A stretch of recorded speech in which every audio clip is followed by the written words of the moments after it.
चलिए, hello student, good morning.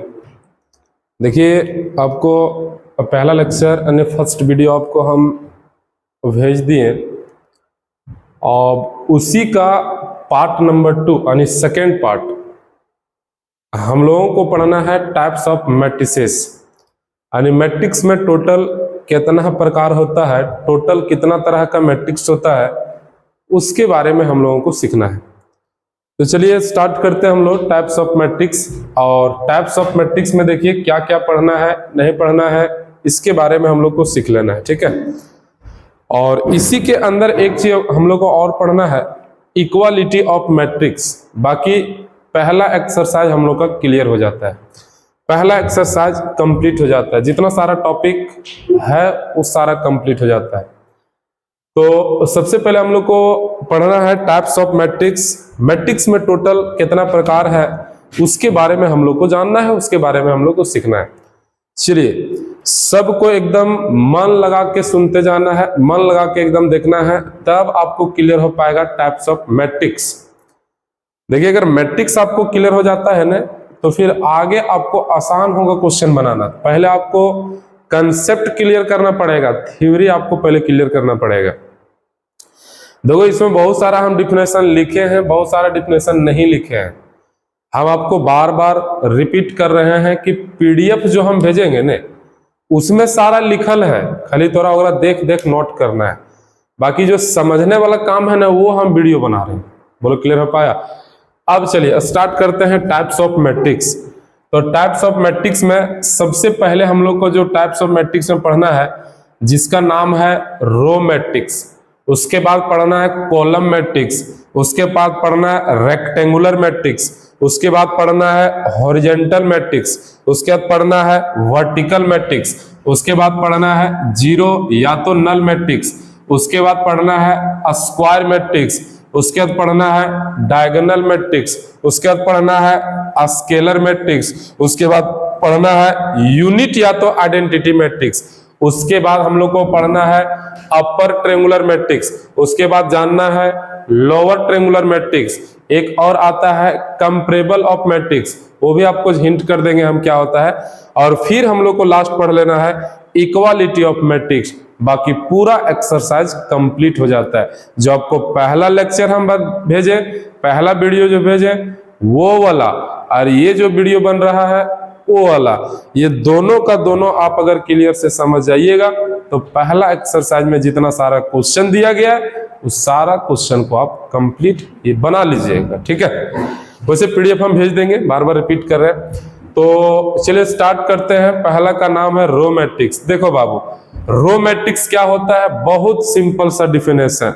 Book में लंबा चौड़ा बहुत टीचर लंबा चौड़ा लिखा देते हैं, उसका एकदम कोई मतलब नहीं है। हम लोगों का टारगेट है केवल समझ जाना होता क्या है, कैसे बनता है, बस। देखिए, रो मैट्रिक्स क्या है, तो लिखे ओनली वन रो। वैसा मैट्रिक्स जिसमें केवल एक रो होगा, केवल एक रो, उसको हम लोग बोल देंगे रो मैट्रिक्स। मैट्रिक्स में बहुत सारा रो, बहुत सारा कॉलम होगा, लेकिन वैसा नहीं है। वैसा मैट्रिक्स को आपको रो मैट्रिक्स बोलना है जिसमें रो की संख्या कितना हो, एक हो, तो उसको रो मैट्रिक्स बोलेंगे। जैसे एग्जांपल देख, लिखे 2 3 5, इसमें एक रो है लेकिन कॉलम की संख्या क्या है, 3 है। क्या 1/3 का मैट्रिक्स है? और इसमें देखो तो एक रो और एक कॉलम है, तो 1/1 का मैट्रिक्स है। तो हम लोग को जानना है रो मैट्रिक्स। तो रो की संख्या देखो क्या एक है कि नहीं है, रो मैट्रिक्स बोलेंगे। रो की संख्या बोलो एक है कि नहीं है, रो मैट्रिक्स हो गया। कॉलम कितना है उससे मतलब नहीं है, रो केवल एक होना चाहिए तब रो मैट्रिक्स होगा। उसी तरह से कॉलम मैट्रिक्स है। अब कॉलम की संख्या एक होना चाहिए, रो कितना रहेगा उससे मतलब नहीं है। देखो बाबा, कॉलम मैट्रिक्स में लिखे ओनली वन कॉलम, केवल एक कॉलम होगा, बाकी रो कितना उससे मतलब नहीं है। देखो इसमें देखिए तो 2 रो है लेकिन कॉलम एक है, 2 रो कॉलम एक है। इसमें देखो 1 रो 1 कॉलम है, लेकिन हम लोग को जानना है कॉलम मैट्रिक्स, तो कॉलम की संख्या 1 होना चाहिए। देखो कॉलम की संख्या 1 है, यहां भी कॉलम की संख्या 1 है, कॉलम मैट्रिक्स हो गया। अब उसके बाद आता है रेक्टेंगुलर। रेक्टेंगुलर क्या है, तो किसी भी मैट्रिक्स में रो की संख्या और कॉलम की संख्या अगर ये दोनों इक्वल ना हो, अगर ये दोनों बराबर ना हो, तब हम बोलेंगे इस तरह के मैट्रिक्स को हम लोग बोलेंगे कॉलम मैट्रिक्स। क्या बोलेंगे बोलो तो कॉलम मैट्रिक्स। क्या बोले, क्लियर हो पाया? चलिए फिर से रिपीट कर रहे हैं, देखिएगा रेक्टेंगुलर क्या है, तो नंबर ऑफ रो और नंबर ऑफ कॉलम ये दोनों इक्वल नहीं होना चाहिए, ये दोनों इक्वल नहीं होना चाहिए, तब हम बोलेंगे क्या होगा बोलो तो रेक्टेंगुलर मैट्रिक्स होगा। जिसमें देखो इसमें 2 गो रो है, 3 गो कॉलम है, क्या 2 और 3 ये दोनों बराबर है क्या? नहीं है। रो कॉलम बराबर नहीं है तो ये रेक्टेंगुलर मैट्रिक्स होगा। इसमें ये 3/2 का ऑर्डर का है, ये भी रो कॉलम बराबर नहीं है, ये भी रेक्टेंगुलर होगा। अच्छा 1/3 है, इसमें रो कॉलम बराबर नहीं है, ये भी रेक्टेंगुलर होगा। ये 2/1 है, ये भी रो कॉलम बराबर नहीं है, ये भी रेक्टेंगुलर होगा। 1/1 है, रो कॉलम बराबर है, इसको रेक्टेंगुलर नहीं बोल सकते। क्लियर हो पाया? अगला आता है हॉरिजॉन्टल मैट्रिक्स। हॉरिजॉन्टल क्या होता है थोड़ा समझिएगा। हॉरिजॉन्टल में लिखे हैं कि नंबर ऑफ रो और number of column, number of row और नंबर ऑफ कॉलम, अगर रो की संख्या से कॉलम की संख्या ज्यादा हो जाएगा, कहने का मतलब कि अगर कॉलम बढ़ हो जाए, कॉलम ज्यादा हो जाए तब हॉरिजॉन्टल बोलेंगे, और अगर रो ज्यादा हो जाए तो वर्टिकल बोलेंगे। बस वही चीज लिखे हैं। देखो एक है number of row, number of column, तो अगर कॉलम की संख्या बड़ा हो जाए हॉरिजॉन्टल, रो की संख्या बड़ा हो जाए वर्टिकल। क्लियर हो पाया? जैसे देखो ये 2/3 का मैट्रिक्स है, ये 1/3 का मैट्रिक्स है, हम लोग को देखना है कॉलम की संख्या बड़ा है क्या।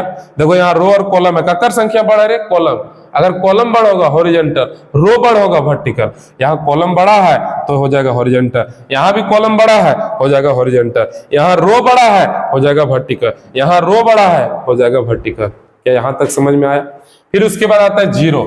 जीरो या तो नल, जीरो मैट्रिक्स क्या होता है, जिसका सभी एलिमेंट क्या होगा, जीरो होगा, ऑल एलिमेंट्स जीरो, सब एलिमेंट जीरो होगा, चाहे वो किसी भी ऑर्डर का हो सकता है, बस अंदर का सारा एलिमेंट जीरो होना चाहिए, हम बोल देंगे जीरो मैट्रिक्स होगा। और जीरो मैट्रिक्स को डिनोट किया जाता है, थोड़ा देखिएगा, इसको डिनोट किया जाता है डिनोटेड बाय, इसको डिनोट किया जाता है जीरो से, किसे बोलो तो जीरो से, जीरो मैट्रिक्स को जीरो से डिनोट किया जाता है, ये ध्यान में आपको रखना है। चलिए अब उसके बाद आता है स्क्वायर मैट्रिक्स। स्क्वायर मैट्रिक्स क्या है, तो नंबर ऑफ रो और नंबर ऑफ कॉलम ये दोनों की संख्या इक्वल अगर हो जाए, अगर दोनों की संख्या बराबर हो जाए, उस तरह के मैट्रिक्स को स्क्वायर मैट्रिक्स बोला जाता है। देखो रे यहाँ रो और कॉलम बराबर है, यहाँ रो कॉलम बराबर है, यहाँ भी रो कॉलम बराबर है, इस तरह के मैट्रिक्स को कौन मैट्रिक्स बोला जाता है, स्क्वायर मैट्रिक्स बोला जाता है। उसके बाद आता है डायगोनल। डायगोनल मैट्रिक्स क्या है समझिएगा। देखिए इसका इधर डिफिनेशन हमने लिखे है, बस केवल आपको पहचान बता दिए, केवल इसका तरीका आपको बता दिए, डिफिनेशन सारा पीडीएफ कॉलम में लिखा हुआ। देखो बाबू डायगोनल क्या होता है थोड़ा समझिएगा, पहचान समझो। कोई भी देखो जैसे मान लिया डायगोनल हो गया, स्केलर हो गया, यूनिट हो गया, अपर ट्रायंगुलर हो गया, लोअर ट्रायंगुलर हो गया, ये जितना सारा 5 गो मैट्रिक्स है, ये पांचों मैट्रिक्स को पहले स्क्वायर मैट्रिक्स होना पड़ेगा। पहले कौन मैट्रिक्स होना पड़ेगा, स्क्वायर। स्क्वायर मैट्रिक्स रहेगा तब हम उसको डायगोनल बोल सकते हैं, तब हम उसको स्केलर बोल सकते हैं, तब हम उसको यूनिट बोल सकते हैं, तब हम उसको अपर ट्रायंगुलर बोल सकते हैं, तब हम उसको लोअर ट्रायंगुलर बोल सकते हैं। सबसे पहले डायगोनल मैट्रिक्स क्या होता है समझिएगा, तो डिफिनेशन में लिखेंगे वैसा स्क्वायर मैट्रिक्स जिसका डायगोनल वाला एलिमेंट कुछ भी हो, देखो लिख दिए डायगोनल वाला एलिमेंट कुछ भी हो, बस पूरा का पूरा जीरो नहीं होना चाहिए, नहीं तो फिर जीरो मैट्रिक्स कहा जाएगा। डायगोनल का एलिमेंट कुछ भी हो, पूरा जीरो छोड़ के, अगर मान लीजिए 3/3 का दुख जीरो रहेगा चलेगा, यानी टोटल जीरो नहीं होना चाहिए, समझ आ रहा है। बाकी नेगेटिव पॉजिटिव रूट पॉइंट कुछ भी हो सकता है, कुछ भी हो, और अगल बगल कहने मतलब नॉन डायगोनल का एलिमेंट अगर क्या हो जाए जीरो, तब हम बोलेंगे कौन सा मैट्रिक्स होगा, डायगोनल होगा। फिर सुनना, वैसा स्क्वायर मैट्रिक्स जिसका डायगोनल का एलिमेंट कुछ भी हो, पूरा जीरो नहीं होना चाहिए, और अगल बगल यानी नॉन डायगोनल एलिमेंट क्या हो जाए, कंप्लीट जीरो, तब हम बोलेंगे डायगोनल मैट्रिक्स होगा। एग्जांपल देखो, ये आपका 3/3 का मैट्रिक्स है, कहने मतलब सर ये तो स्क्वायर मैट्रिक्स है। स्क्वायर मैट्रिक्स के साथ साथ देखो इसका डायगोनल का एलिमेंट जो आपको दिख रहा है, इसको छोड़ अगल बगल नॉन डायगोनल सब जीरो है, हम बोल देंगे डायगोनल का एलिमेंट यानी डायगोनल मैट्रिक्स है। बोलो क्लियर हो पाया। अगला आपका आता है स्केलर। स्केलर का भी वही कहानी है, वैसा स्क्वायर मैट्रिक्स जिसका डायगोनल वाला एलिमेंट एक जैसा होना चाहिए, एक जैसा। अगर 5 है तो सब जगह 5, 20 है तो सब जगह 20, -3 है तो हर जगह -3, √2 है तो हर जगह √2, और उसके बाद नॉन डायगोनल का एलिमेंट क्या होना चाहिए, 0, तब हम बोलेंगे स्केलर मैट्रिक्स होगा। देखो रे, ये 3x3 का आपका मैट्रिक्स है, कितना बाय कितना, 3x3 ऑर्डर का मैट्रिक्स है। इसका डायगोनल वाला एलिमेंट जो आपका दिख रहा है एक जैसा है, एक जैसा, और अगल बगल यानी नॉन डायगोनल का एलिमेंट सारा 0 है, बोलेंगे स्केलर मैट्रिक्स होगा। कैसा होगा बोलो, स्केलर होगा। उसके बाद अगला आता है यूनिट या तो आइडेंटिटी। यूनिट या तो आइडेंटिटी, देखो यूनिट या तो आइडेंटिटी क्या होता है समझिएगा। वैसा स्क्वायर मैट्रिक्स जिसका डायगोनल का एलिमेंट केवल यूनिटी होगा, यूनिटी कहने का मतलब 1, केवल 1 1 होगा, बाकी नॉन डायगोनल एलिमेंट क्या होगा बोलो, 0 होगा, हम बोलेंगे यूनिट होगा, आइडेंटिटी होगा। देख लो, ये 3x3 का है, स्क्वायर मैट्रिक्स है, डायगोनल का एलिमेंट 1 1 है, नॉन डायगोनल 0 है, यूनिट मैट्रिक्स कहलाएगा। और यूनिट मैट्रिक्स को डिनोट किया जाता है, देखो डिनोट किया जाता है, सारा पीडीएफ हम लिखे हैं, नोट्स में भेजे हैं, डिनोटेड बाय कैपिटल आई से इसको डिनोट किया जाता है, सूचित किया जाता है कैपिटल आई से, आई लेटर से इसको डिनोट किया जाता है। अब उसके बाद आता है अपर ट्रायंगुलर।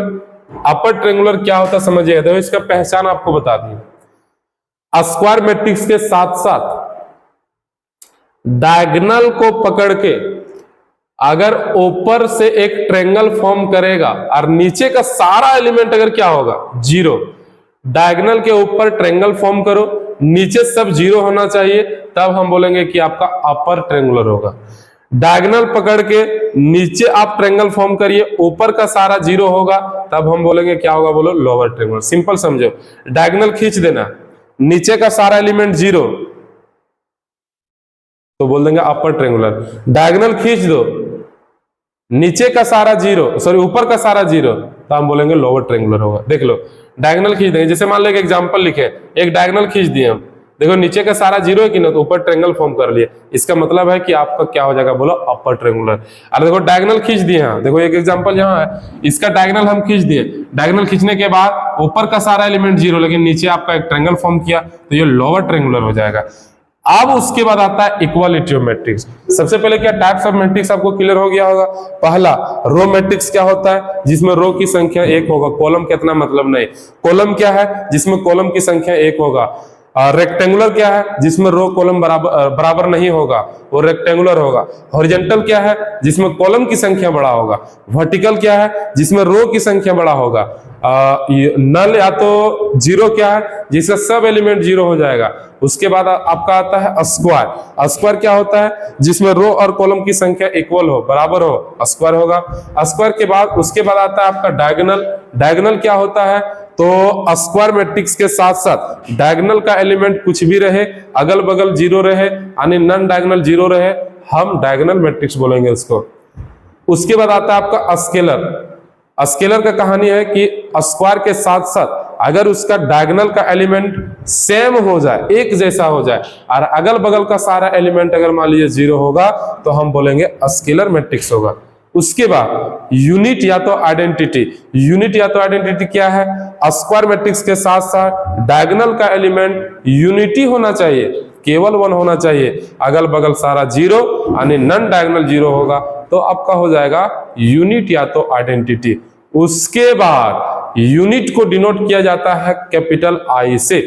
यूनिट के बाद हम लोग को सीखना है अपर ट्रायंगुलर और लोअर ट्रायंगुलर। देखिए सबसे पहले आप डायगोनल खींचिए, और डायगोनल के ऊपर, सॉरी डायगोनल के नीचे अगर सारा 0 हो तो अपर ट्रायंगुलर होगा, और डायगोनल के ऊपर सारा 0 हो तो लोअर ट्रायंगुलर कहलाएगा। बस यही तो हम लोग को सीखना है। और टाइप्स ऑफ मैट्रिक्स के बाद अगला हम लोगों को पढ़ना है, अगला हम लोगों का टॉपिक है इक्वालिटी ऑफ मैट्रिक्स। एकदम बहुत इंपॉर्टेंट है, यहां से क्वेश्चन एग्जाम में पूछेगा 1 नंबर का या तो 2 नंबर का क्वेश्चन। ठीक है, यहां से क्वेश्चन आते हैं, क्वेश्चन बनता भी है। देखो इक्वालिटी का मीनिंग क्या होता है समझिएगा। इक्वालिटी का मतलब होता है इक्वल, और इक्वल का मतलब होता है बराबर। इक्वालिटी का मतलब होता है इक्वल, और इक्वल का मतलब होता है बराबर। मैट्रिक्स इक्वल कब होता है, मैट्रिक्स इक्वालिटी कब होगा, इसके बारे में हम लोग को सीखना है। देखिए अनठकानी इक्वल नहीं कर देना है, यानी जैसे तैसे इक्वल नहीं कर देना, उसका कुछ रूल है, कुछ नियम है, उसके अनुसार से आपको जो है इक्वल करना है। देख तरीका क्या है, इसका सोच क्या है। जैसे 2 मैट्रिक्स अगर आपके पास हो और दोनों इक्वल कब होंगे, जब इसका रूल है, इसका नियम है, जब उसका ऑर्डर क्या होगा बोलो, सेम। ऑर्डर आपको बताया, याद करिए पहला वीडियो में, ऑर्डर क्या होना चाहिए, बोलो सेम। ऑर्डर सेम होने के साथ साथ उसका जो कोरस्पोंडिंग एलिमेंट है, कोरस्पोंडिंग एलिमेंट के बारे में भी आपको जानकारी दे रहे हैं, उसका कोरस्पोंडिंग एलिमेंट जो होगा तब वो क्या होगा, बोलो इक्वल होगा, तब वो बराबर होगा। रूल क्या है, समझ में आया? ऑर्डर सेम होना चाहिए, ऑर्डर सेम होने के साथ साथ कोरस्पोंडिंग एलिमेंट तब इक्वल होगा। क्लियर हो पाया? अब कोरस्पोंडिंग एलिमेंट में नंबर भी हो सकता है, वेरिएबल भी हो सकता है। तो कहीं अगर नंबर दिख जाएगा तो पहले नंबर को नंबर के साथ इक्वल कर लेना है, उसके बाद ही वेरिएबल आपका इक्वल होगा। जैसे देखो, मान के चलो एक मैट्रिक्स यहां लिखे 2 3 5 और 7, और एक मैट्रिक्स इधर लिख दिया 5 8 8 और मान लिया 9। तो देखिए कोरस्पोंडिंग एलिमेंट क्या होता है समझिएगा। 2 का कोरस्पोंडिंग कौन है 5, 5 का कौन है 8, 7 का कौन है 9, 3 का कौन है 8, वही उसका कोरस्पोंडिंग एलिमेंट है। मतलब इस मैट्रिक्स का एलिमेंट जहां है, अगला वाला मैट्रिक्स का एलिमेंट वही वाला को कोरस्पोंडिंग एलिमेंट बोला जाता है। जैसे देखो रे एग्जांपल, अगर एक मैट्रिक्स लिखा हुआ x3 5 पर y इज इक्वल टू 2 3 5 पर 7, बोला x और y का वैल्यू बताइए क्या होगा। तो ये मैट्रिक्स अगर इक्वल है ना, तो तुरंत दिमाग में लाना इक्वालिटी, इक्वल है तो इक्वालिटी, तब वहां से किसी का वैल्यू निकलेगा। देखो बाबू, ये मैट्रिक्स का ऑर्डर है 2/2, इसका भी है 2/2। अभी आपको रूल के अनुसार में ऑर्डर क्या होना चाहिए, सेम। क्या दोनों का ऑर्डर सेम है, बताओ? ऑर्डर सेम होने के साथ साथ कोरस्पोंडिंग एलिमेंट तब इक्वल होगा। अभी आपको बताएं, कोरस्पोंडिंग एलिमेंट में नंबर भी होगा, कोरस्पोंडिंग एलिमेंट में वेरिएबल भी होगा। तो अगर कहीं नंबर दिखेगा तो नंबर को नंबर के कोरस्पोंडिंग एलिमेंट से इक्वल कर लेना पड़ेगा। अगर इक्वल है तब वैल्यू आगे निकलेगा, नहीं है तो वैल्यू नहीं निकलेगा। जैसे देख लो, यहाँ x का कोरस्पोंडिंग कौन है, बोलो 2 है। अच्छा 3 का कौन है, 3 है। बोलो 5 का कौन है, 5 है। y का कौन है, 7 है। क्या कोरस्पोंडिंग एलिमेंट हो गया? क्या इसमें नंबर है, बताओ? हाँ सर नंबर है। देखो ये 3 नंबर है, x वेरिएबल है, 5 नंबर है, y वेरिएबल है। इधर मैट्रिक्स में पूरे नंबर है। कभी कभी इधर भी आपको वेरिएबल वगैरह दिख सकता है, समझ में आ रहा है? तो कभी अगर नंबर या तो वेरिएबल रहेगा तो पहला टारगेट आपको लेना है, नंबर है क्या, नंबर है क्या। अगर नंबर रहेगा तो नंबर को नंबर के साथ आपको इक्वेट करना है। जैसे 3 का कोरस्पोंडिंग 3 है कि नहीं, तो ये भी नंबर, ये भी नंबर, 3 3 के बराबर हो गया, यहां तक ठीक ठाक है। बोलो 5 भी नंबर है, ये भी नंबर है, 5 5 के बराबर हो गया, यानी नंबर नंबर के कोरस्पोंडिंग से बराबर हो गया तो वेरिएबल इक्वल हो जाएगा। तो x किसके बराबर होगा, तो x 2 के बराबर होगा, और y किसके बराबर होगा, तो y 7 के बराबर होगा। और यही इसका आंसर हो गया। बोलो समझ में आया? क्या बोलो, क्लियर हो पाया? यानी अगर कहीं नंबर रहेगा तो नंबर को नंबर के साथ इक्वेट करना, अगर वेरिएबल रहेगा वो डायरेक्ट इक्वल हो जाएगा। अगर मान के चलो अभी नंबर था इसलिए हम लोग देखें, अगर नंबर नहीं रहता, केवल सभी वेरिएबल रहता, तो हम लोग डायरेक्ट इक्वेट कर देते हैं। अब देखना ही नहीं पड़ेगा, डायरेक्ट इक्वेट कर देते हैं। नंबर है तब देखना, और अगर वेरिएबल है तो डायरेक्ट हम लोग इक्वेट कर देंगे। ठीक है? जैसे मान के चलिए कि अगर मान के चलो कब इक्वेट करना है कब नहीं करना है, वो भी आपको अभी आइडिया हम बताएं कि सबसे पहले नंबर देख लेना है। अगर नंबर है तो नंबर का नंबर के कोरस्पोंडिंग एलिमेंट से इक्वल हो जाना चाहिए, तब वेरिएबल इक्वल होगा, नहीं तो वेरिएबल इक्वल नहीं होगा। जैसे मान के चलो बाबू, अगर हम ऐसा लिख देंगे, थोड़ा आइडिया समझना, मान के चलो लिख देंगे x, यहाँ 3, यहाँ 5, या तो यहाँ मान लो लिख देंगे z, और यहाँ लिख देंगे y, और यहाँ लिख दिए मान लियो 1 2 3, और मान लियो लिख देंगे 4। अब अगर आपसे हम पूछेंगे कि x का वैल्यू बता, y का वैल्यू बता, z का वैल्यू बता, देखिए जल्दबाजी में क्या होता है ना, लड़का लोग एकदम सीख लिया, सर इक्वल है, हाँ तो इक्वल है, तो हम लोग क्या करेंगे, डायरेक्ट x के जगह कौन है तो 1 है, z के जगह कौन है 3 होगा, y के जगह कौन है 4 होगा, और ये आंसर हो गया। अगर आप ऐसा लिखें तो लड्डू आंसर, एको नंबर नहीं मिलेगा। इसका रूल अभी थोड़ा हम क्या बताएं, शुरू में क्या बताएं, शुरू में आपको बताएं कि सबसे पहले आप बताइए ऑर्डर सेम, पहले ऑर्डर सेम, चलिए वहां तक सही है। कोरस्पोंडिंग एलिमेंट को इक्वल होना पड़ेगा, कोरस्पोंडिंग एलिमेंट को इक्वल तुम कर दिया, लेकिन क्या अभी शुरू में बताए थे, अगर नंबर रहेगा नंबर, तो नंबर का नंबर के कोरस्पोंडिंग से इक्वल होना चाहिए। जैसे यहाँ देखो 3 नंबर है कि नहीं है, तो 3 के जगह पर यहाँ कौन है, बोलो 2 है, यही इक्वल नहीं है तो वेरिएबल इक्वल नहीं होगा। क्लियर हो पाया? अगर ये इक्वल रहता तो वैल्यू निकलता, नहीं रहता तो वैल्यू नहीं निकलेगा। बोलो क्लियर हो पाया? देखिए बहुतों को तो कॉपी में ही देखते हैं, बहुत लड़का दूसरे जगह से भी आया, क्वेश्चन नहीं पूछा, डायरेक्ट बोला कि सर इसका आंसर बताइए। अरे भाई हम तोरा पहले बताएं, क्लास में बताएं, सबको बताएं, तोरो बता रहे हैं, देख नंबर है, नंबर का कोरस्पॉन्डिंग बराबर नहीं है तो वैल्यू नहीं निकलेगा। नहीं, ऐसे होता है, ऐसा होता है। देखो आपको बताते हैं, अगर मान के चलो यहाँ अगर मान लिया 3 के जगह पर अगर 2 रहता ना, तो बताइए क्या 2 2 के बराबर हुआ कि नहीं हुआ? हाँ, अगर ये 2 2 के बराबर हो गया तब वैल्यू ये सही है, अन्यथा ये वैल्यू गलत हो जाता है। क्लियर हो पाया? चलिए, तो आपको पता चल गया कब इक्वेट करेंगे कब नहीं करेंगे। कभी कभी ऐसा होगा ना, नंबर दिखबे नहीं करेगा, केवल वेरिएबल दिखेगा। जैसे देखो ऐसा, मान लो कहीं लिख दिया x, y, लिख दिया p, लिख दिया q, ऐसा लिख दिया, और सवा इधर लिख देगा मान लिए 1 -1 2 और मान लिए 3। अच्छा बता, इसका ऑर्डर 2/2 है, आखिरी ऑर्डर 2/2 है। सर पहला काम ऑर्डर सेम सेम हो गया, चलिए यहां तक सही है। मैट्रिक्स इक्वल है तो ऑर्डर सेम हो गया, यहां तक सही है। अब उसके बाद जब हम लोग आगे बढ़ेंगे तो देखिए मैट्रिक्स के इधर वेरिएबल है, मैट्रिक्स के इधर वेरिएबल है, क्या कहीं नंबर है? क्या नहीं है, तो वेरिएबल डायरेक्ट इक्वल हो जाएगा। तो बताइए x के जगह क्या होगा 1, y के जगह -1, p के जगह 2, q के जगह 3, और ये इसका आंसर हो जाता। कोई कुछ सोच रहा होगा सर आप इधर वेरिएबल दे रहे हैं बार बार। देख रहे बाबू, मान के चलो यहाँ लिख देंगे 5 और यहाँ लिख देंगे मान लिया हम y, बोलेंगे वैल्यू बताइए x y z का। देख नंबर यहाँ है, आकर जगह पर नंबर नहीं ना है, वेरिएबल नहीं है। अगर नंबरवा रहता ना तब हम इक्वल करते, अगर वेरिएबल है तो डायरेक्ट इक्वल हो जाएगा, तो y के जगह कितना हो जाएगा 5, और यही वाला इसका आंसर हो जाएगा। समझ में आया? कोई दिक्कत? चलिए, इतना के बाद फिर से कुछ क्वेश्चन ऐसा आता है। चलिए मान के चलो ये भी क्वेश्चन आपका ले लिए हम, क्वेश्चन इससे रिलेटेड और एक दो को बताते हैं। क्वेश्चन तबे बनेगा, नहीं तो क्वेश्चन आप नहीं बना पाइएगा। ठीक है, क्वेश्चन आगे क्या है देखिएगा। जैसे मान के चलो एक क्वेश्चन में ऐसा ले रहे हैं, सवाल बोल देगा ऐसा, लिख देगा x + y + z, यहां लिख देगा y + z, और यहां लिख देगा x + z। इतना लिखने के बाद इधर लिख देगा 1 2 3 और बोल देगा फाइंड, सवाल बोलेगा फाइंड x y एंड क्या बोलो z। देखो ऐसा क्वेश्चन लिखेगा, यह सब तो क्वेश्चन में आता है। इसको कैसे बनाया जाएगा? तो अक्कर बनाने का रूल क्या है देखो बता, पहले ऑर्डर लिखना है। अरे जो x + y + z लिखा नहीं, 3 गो नहीं है, वो एक है, उसको एक मानना। तो यहाँ एगो यहाँ एक, यहाँ 3 गो रो में है, 3 गो रो में और कॉलम एक हो, तो 3/1, ये भी 3/1। देखिए ऑर्डर सेम सेम हो गया तो डायरेक्ट इक्वल होगा, यानी x + y + z बराबर क्या होगा 1, और y + z बराबर क्या होगा 2, और x + z के बराबर क्या होगा 3। इसको आप इक्वेशन मान लिए, पहला दूसरा क्या बोलो तीसरा। अब ये तीनों के मदद से आपको वैल्यू बताना है x का, y का, किसका बोलो z का। क्या आप x y z का वैल्यू बता पाइएगा? चलिए थोड़ा सा मैट्रिक्स में थोड़ा आपको चालाकी करना पड़ेगा, थोड़ा चालाक बनना पड़ेगा, तब आप वैल्यू निकाल पाइएगा। कहां से क्या करें, कौन इक्वेशन को सॉल्व करें जिससे हम लोग को फायदा होगा, या तो किसका वैल्यू कहां रखें जिसका वैल्यू आसानी से निकल जाए, वो चीज आपको दिमाग लगाना है। देखो आपको आइडिया देते हैं। अच्छा बता, तो y + z है? हाँ सर y + z है।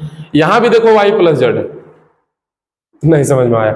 y + z है, यहां भी y + z है। अच्छा y + z का जो वैल्यू है y + z के जगह रख सकते हैं बता, यानी y + z का वैल्यू 2 है, ये 2 को यहाँ रख देंगे, और रखने के बाद वैल्यू किसका निकलेगा x का। वो जो x का वैल्यू आएगा रे, अगर यहाँ रख देंगे वैल्यू किसका निकलेगा z का। वो जो z का वैल्यू आएगा रे, यहाँ ठूस देंगे वैल्यू किसका निकलेगा y का। क्लियर हो गया? चलिए, तो लिखना का तरीका क्या होगा इसका, लिखेंगे कि put y + z = 2 in equation number किसमें बोलो, पहला में। पहला इक्वेशन है x + y + z = 1, और y + z के जगह पर 2 रखना है, तो x + 2 = 1, x = 1 - 2, x का वैल्यू -1 होगा। क्लियर हुआ? अब इसी x का वैल्यू हम पुट कर देते हैं इक्वेशन थर्ड में, वैल्यू z का निकलेगा। एक लाइन लिखना पड़ेगा, पुट x = -1 इन इक्वेशन नंबर थर्ड इक्वेशन में है x + z = 3, x का वैल्यू -1 + z = 3, -1 उधर जाएगा प्लस हो जाएगा, 3 + 1 z का वैल्यू 4, और यही इसका आंसर हो गया। एक और क्वेश्चन है, ये जो z का वैल्यू आया आप रखिए 2 में, वैल्यू y का निकलेगा। लिखना पड़ेगा पुट z = 4 इन इक्वेशन नंबर सेकेंड, तो y प्लस का होगा z = 2, y प्लस का होगा 4, सॉरी y प्लस का होगा 4 is equal to 2, y is equal to उधर जाएगा 2 माइनस 4, यानी y का वैल्यू कितना आ जाएगा -2। इसलिए x का वैल्यू, y का वैल्यू और z का वैल्यू क्या क्या आया बता पाइएगा? x का वैल्यू -1, y -2, z का कितना 4, और यही इसका फाइनल आंसर हो गया। किन्हीं को दिक्कत? x, y और z सब का वैल्यू निकल गया। तो ये है तरीका आपका इक्वालिटी का बनाने का। कभी कभी क्वेश्चन ऐसा भी दे देगा, देखिए आपको बता रहे हैं क्वेश्चन इस तरह से दे देगा, सवाल लिख देगा कि इफ x प्लस का y, यहां लिख देगा 2, यहां लिख देगा x माइनस वाई और यहां लिख देगा z इज इक्वल टू 1 2 3 और यहां लिख देगा मान लीजिए 5। बोलेगा फाइंड, सवाल ऐसे बोलेगा find x y and z, x y और z का वैल्यू बताइए क्या होगा। इस टाइप का क्वेश्चन, समझा? देख बाबू सर इक्वालिटी तो है, ऑर्डर बोल ऑर्डर। तो देखो इसमें 2 गो रो है, 2 गो कॉलम। आपको बताएं प्लस और माइनस में रहेगा या तो इंटू में रहेगा तो सिंगल पढ़ाएगा। तो ये भी आपका 2/2 का है, ये भी आपका 2/2 का है, ऑर्डर सेम है, इक्वेट हो जाएगा। अच्छा बता इसके अंदर कहीं नंबर भी है क्या? हाँ नंबर है, तो नंबर नंबर के बराबर तो हो गया, तो और अच्छा हो गया। अब उसके बाद बोलो x प्लस वाई जो होगा वो ककर बराबर होगा 1, इक्वेशन पहला हो गया। x माइनस वाई ककर बराबर होगा बोलो 3, इक्वेशन दूसरा हो गया। अच्छा जड़ ककर बराबर होगा 5, अगला इक्वेशन काहे मानेगा? जड़ का वैल्यू डायरेक्ट निकल गया। अब ये दोनों इक्वेशन को कैलकुलेशन करना है और सॉल्व करके आपको वैल्यू निकालना है x का, किसका बोलो? y का। आप पढ़े हैं क्लास 10, क्लास 10 में ऐसा क्वेश्चन आप सॉल्व किए हैं, ऐसा क्वेश्चन आप बनाए हैं। बनाने का तरीका, लिखने का तरीका लिखते थे now solving equation 1 and 2, solving equation 1 and क्या बोलो 2, पहला और दूसरा को सॉल्व करना है। x plus y is equal to 1, equation पहला हुआ। x minus y equal to 3, equation दूसरा हो गया। चलिए दोनों को सॉल्व करते हैं। y कैंसिल होगा, x 2x हो गया, 3 और 1 4 हो गया। अच्छा 2 वाला टेबल से 2 बार में कट जाएगा, x का वैल्यू 2 आएगा। इस x का वैल्यू फिर पुट करेंगे, एक लाइन लिखना पड़ेगा put x is equal to 2 in equation number पहला या तो दूसरा किसी में रख देंगे। x प्लस का y is equal to 1, x के जगह 2 प्लस का y इक्वल टू 1, y के जगह 1 माइनस 2, y का वैल्यू -1 आएगा। x y z सब का सॉरी x y का निकल गया, जड़ पहले से पता है और यही बोला इसका आंसर होगा। बोलिए समझ में आया? तो देखिए पहला एक्सरसाइज में जितना कंसेप्ट था वो सारा क्वेश्चन हम क्लियर करवा दिए।